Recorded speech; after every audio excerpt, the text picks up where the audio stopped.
guys, welcome back to my channel. In today's video, I'm going to be doing my May 2021 debt payoff update for our student loan debt disaster. If you're new here, hey, I'm Lo, and my husband and I are working on paying off six-figure student loan debt. We started out in January 2021 with our debt-free journey. At that point, we had a car loan, credit card debt, and student loans, which totaled to $369,000. We are now in the 200s. We've paid off a ton of debt in the last year and a half, and we are still working on it every single month. So today I'm going to share with you the progress we made in the month of May. First, let's start out by looking back at the goals I set at the end of April for our May debt payoff. So in May, we had planned to pay off $3,244 of student loan debt. $3,044 of that is just our minimum payments on our student loans. I have a student loan and so does my husband. They are quite large. Mine is about double his, and I'll get into all the specifics of those numbers in just a second.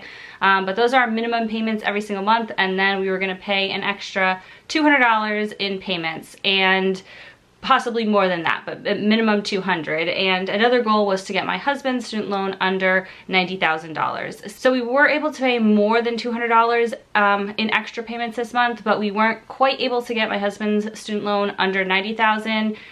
We were short of that by about $1,400, but it got very close, and we actually did something this month that if you follow me on Instagram, then you already know about, which is refinance our student loans again. So I'm going to talk a little bit about that in this video. I'm going to make a whole dedicated video talking about in detail like that, what that process was like this time. But this is the third time that we've refinanced our student loans. Interest rates just keep dropping. So anyway, we did refinance our loans. Those have gone through. It's still pending a little bit. So that was great because our student loan interest just keeps dropping and dropping and dropping. So long term we'll be pretty set on our student loan interest rate. So let's take a look at the payments we made. In May, I made a bunch of small payments in addition to our two regular payments. So May 3rd, I paid $175 towards my husband's graduate school loan, and then May 10th, $150, May 17th, another $150, and then May 27th, another $100. So we refinanced our loans like May 20th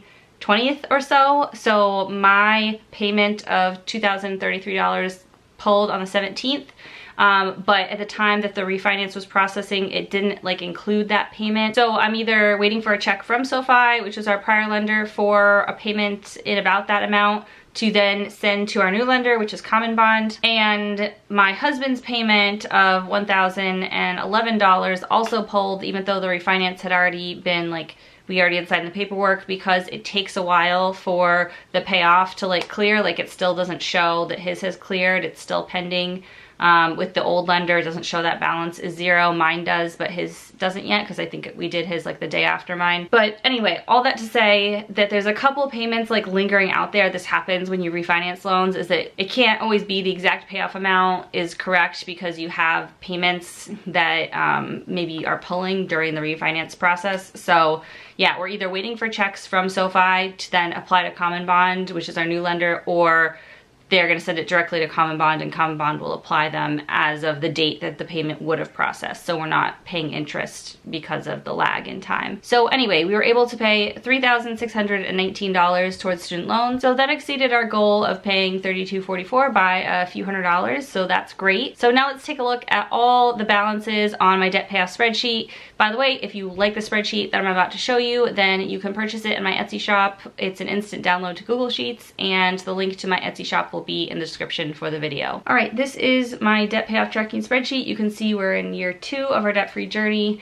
Right here, we've got the year 1 starting balances. So we had our credit cards, car loan, my husband's undergraduate student loans, a credit card consolidation loan, and our 2 big student loans. So I am going to scroll over here just so it's a little easier to see everything. But now you can see we're down here to just my husband's student loan and my student loan. All these other debts have been paid off, which is super exciting. And you can see we started out the month of May with my husband's loan at $92,705, and mine was at $196,158. So our total student loan debt was at $288,863 at the beginning of the month. We made that $3,619 worth of payments, and of that, $2,836 went towards principal and $783 went towards interest. And you can see here that our student loan interest rates are 3.2 and 3.3. Now they're both exactly the same, and they are 2.94% interest. So they're below 3%, which is crazy.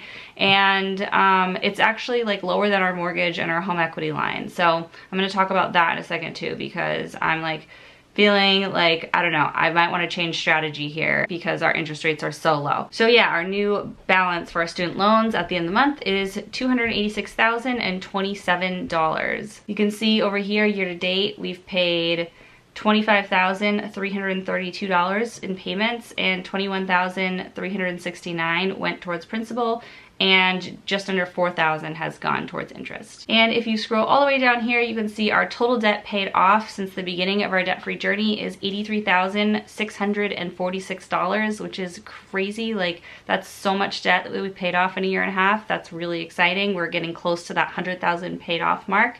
And our total debt left to pay, less exciting, but same as our balance over here, $286,027. And our total debt paid off right now is at 22.6%, and we are getting close to that 25% mark. It's gonna happen in the next couple months. So every month I pretty much do the same format for this video. I go in the same order of all the things I talk about. And next, what I would usually do is fill out my trackers. I've got one for my husband's student loan that, you know, has a starting debt of $100,000 because that's when I started filling it out. And then I've got the one for my student loan for the year, and then total student loan debt payoff goal for the year. But I don't know, I'm not gonna fill them out this month. I'm just feeling like, I don't know, I feel like I'm a little bit on autopilot, and I just don't know if I wanna keep going with this same strategy. Because when we started our debt-free journey, like, everything was so out of control with our finances. We were just like accumulating more debt every single month, and our net worth was going down and our debt was going up, and everything felt out of control. And now we were super aggressive the first year. We paid down a ton of debt. We were super disciplined with our expenses, and we still are being that way. But I'm just feeling like I don't know now that this is the best strategy, because first of all, we did the refinance, and now our student loan debt interest rate is lower than our mortgage and our home equity line interest rate. And like, our home equity line is at 4%, and that's variable. So if interest rates go up, that could potentially go up. That has a balance of like $20,000, $22,000, something like that. And then our mortgage has a 3.5% interest rate. And like, I feel like having the student loan debt is riskier because there's no like offsetting asset. Like, if we couldn't afford our mortgage or something, like, I don't know, we could sell our house and like move in with family, worst case scenario. Whereas with student loan debt, like, you don't have that same option.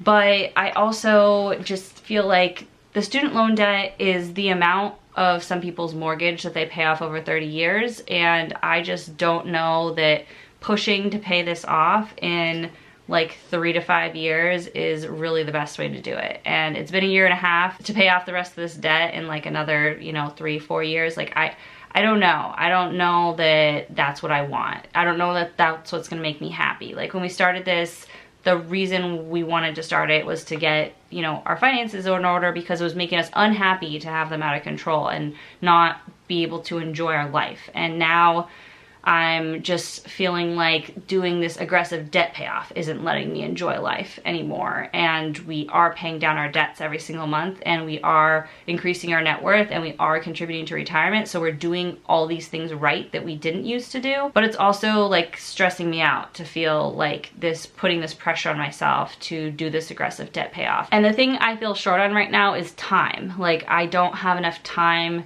to relax. Like, I have 2 books sitting right there that I bought like several weeks ago that I haven't picked up yet, because I feel like I'm always rushing. I don't have enough time to do anything.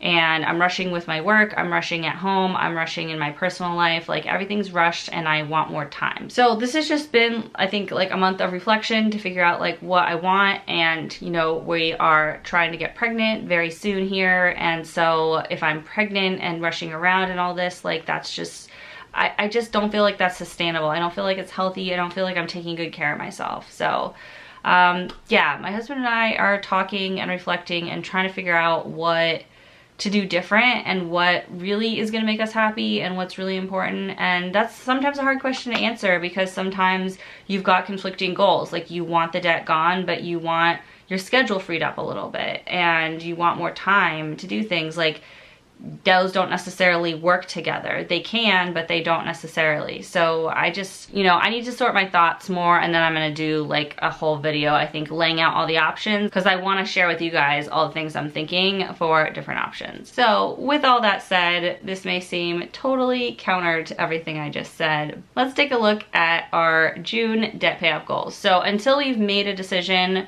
definitely on what is going to change, we're going to stay the course. We are going to keep doing things the way that we've been doing them, and that is aggressive debt payoff and aiming that debt payoff towards our student loans. And so for June, we have a big goal of paying $6,000 towards student loan debt.